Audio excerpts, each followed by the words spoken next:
Hey guys, welcome back to The Sports Entertainer. In this episode, we look at all the breaking wrestling news and rumors you definitely don't want to miss, with some of our top stories of the day being Seth Rollins addresses The Rock being a part of WrestleMania 40, Scott D'Amore has been fired from TNA Wrestling, Roman Reigns to turn babyface after shocking betrayal, and so much more. Make sure you guys subscribe to the channel with notifications on so you never miss out on an episode.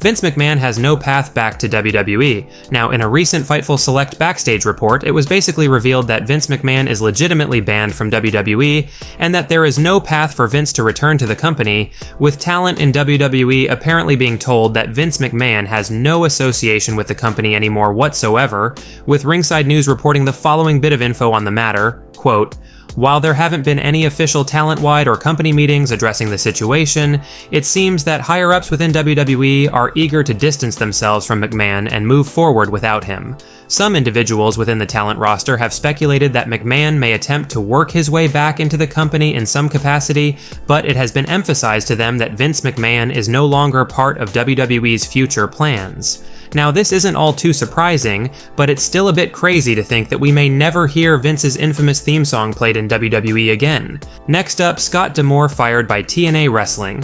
Now, in some rather bizarre and truly unexpected wrestling news, it was revealed earlier today that Scott D'Amore has been fired or released as president from TNA Wrestling. And this is shocking because most wrestling fans will probably agree with the notion that Scott D'Amore is the main reason behind TNA Wrestling's rebirth or comeback, so to speak. So why the heck is he gone from the company all of a sudden? Well, we got some new details on Scott D'Amore's firing from TNA Wrestling through PW Insider, and here were a few noteworthy statements from PW Insider regarding Scott's firing as president from TNA. Quote, "Just weeks after the company held its most successful weekend in years, Hard to Kill in Las Vegas, Scott D'Amore is out as the TNA president, PWInsider.com can confirm. D'Amore has been terminated by TNA parent company, Anthem Sports and Entertainment. The belief among those we have spoken with is the decision came directly from Anthem owner Len Asper. TNA parent company Anthem Sports and Entertainment will be stepping in and taking a much larger role in the day-to-day management and strategies of the promotion. TNA will be folded into Anthem's entertainment arm going forward, as opposed to existing in its own corner of the company. The idea is that this will allow TNA to become embraced more by Anthem and have a stronger synergy in order to maximize what each side has to offer the other. As part of that integration, D'Amore has been removed from power and is gone effective immediately. While obviously there could be additional changes over time, currently D'Amore is the only executive who has departed the company. On the surface, his termination has to be seen as shocking as he led the company over time from what may have been its lowest ever point back in 2017. To answer the question, I am sure everyone will be writing to me asking, was there some specific cause that led to D'Amore's termination? The honest answer is I've been unable to not only ascertain that answer, but no one I have spoken to has given me any clarity on that question either. I don't know whether this was something brought on by a behind-the-scenes issue or unhappiness with TNA's financial state, or a pending Martian invasion of Canada, or some other unknown factor. No one, who we've spoken with, seems to know any specific answer, not even to the point where they are privately voicing it in confidence. This literally could be exactly what was stated, that it was just a corporate restructuring that left D'Amore lost at sea in the corporate game of musical chairs. Let us know your thoughts on Scott D'Amore being fired as TNA Wrestling's president down in the comments section below.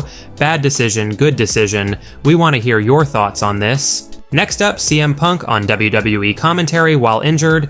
Now, there has been some buzz in the wrestling world regarding CM Punk possibly working commentary for WWE during his hiatus from the ring due to injury, and it all started when CM Punk's good friend Ace Steel said on the Wrestling Perspective podcast recently that WWE wanted Punk on commentary. This rumor has been effectively put to an end by Sean Ross Sapp of Fightful Select, who has revealed that there have been no talks of Punk taking a commentary role in WWE while out injured. Quote, "There was no discussion of CM Punk doing commentary, and he's not expected to be at the PC the next few weeks.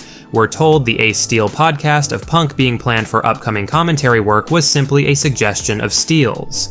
Now, in all honesty, that's a bit unfortunate, as CM Punk on commentary, whether on Raw or SmackDown, could have been a great way to keep Punk's presence and voice on television while he's recovering from his injury, but we suppose that's not in the cards right now. Next up, Roman Reigns breaks his silence after The Rock takes Cody's spot.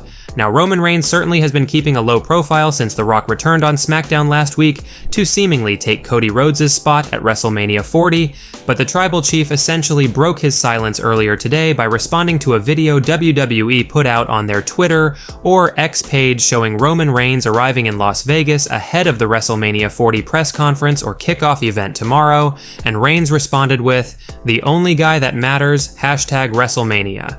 Here's the clip.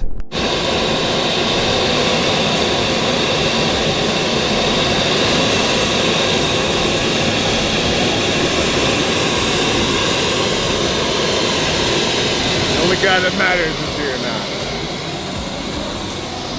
Next up, Roman Reigns to turn babyface after shocking betrayal.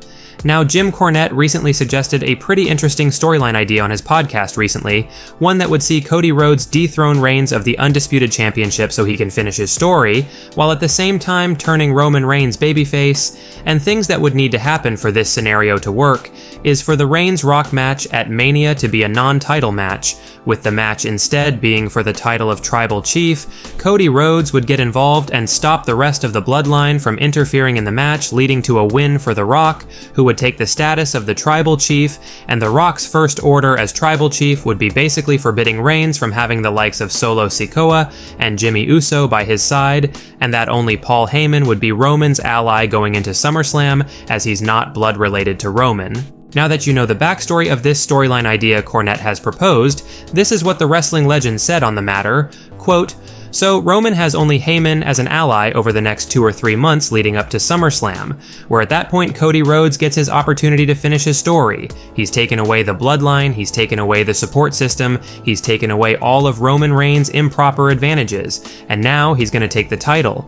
And The Rock could even be the special referee or whatever the EF, but at the point that Roman Reigns suffers his loss for the championship totally at the hands of Cody Rhodes, that's when Heyman stabs him in the effing back, and Roman Reigns comes back as a babyface.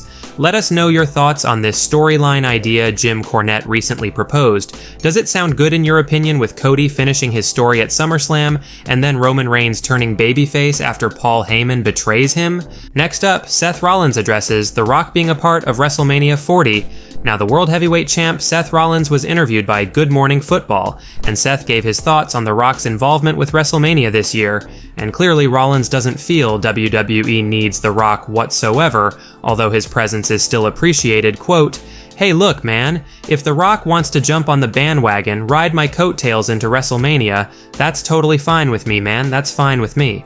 Look, I get it, WWE is as hot as it's ever been, we are selling out arenas, stadiums, any place we go right now is huge, we just inked 2 massive deals, SmackDown to USA Network and Raw. My show, which I've been anchoring for the last decade, just signed the most lucrative television deal in the history of professional wrestling with Netflix, which is going to be a game changer starting next year. So we are living life right now, man. We are huge. And for The Rock to want to come on board now, jump on my WrestleMania, get his toes wet, I get it. So mad respect to him and everything he's done outside of here and everything he's done for our industry. So I got no problem with The Rock jumping on and doing his business for us, man. I mean, we appreciate having him. Like I said, he's riding my coattails. Look at the numbers. Look at who's been on Monday Night Raw for the last 10 years more than anybody. It's me. I get the credit, not him. So he can come in, he can get what he wants, he can take his little piece, and then he can go back to Hollywood and do this thing because we got this thing. We don't need you. We love to have you, but we don't need you, big guy. Now, Seth Rollins also recently addressed the Vince McMahon allegation situation, with WrestleOps on Twitter or X sharing Rollins' sentiments regarding the Vince news, quote, It's awful, it's terrible, I hate it, it's a disgusting situation. Honestly, a good response from Seth Rollins here, not sugarcoating the allegations whatsoever, which is the right thing to do. Well guys, that's it for today's major wrestling news. Make sure you leave a like and comment, and also make sure you subscribe to the channel with notifications turned on so you'll never miss out on an episode. Finally, if you haven't already, give us a follow on Twitter at TSE Wrestling, and we will see you guys in the next video.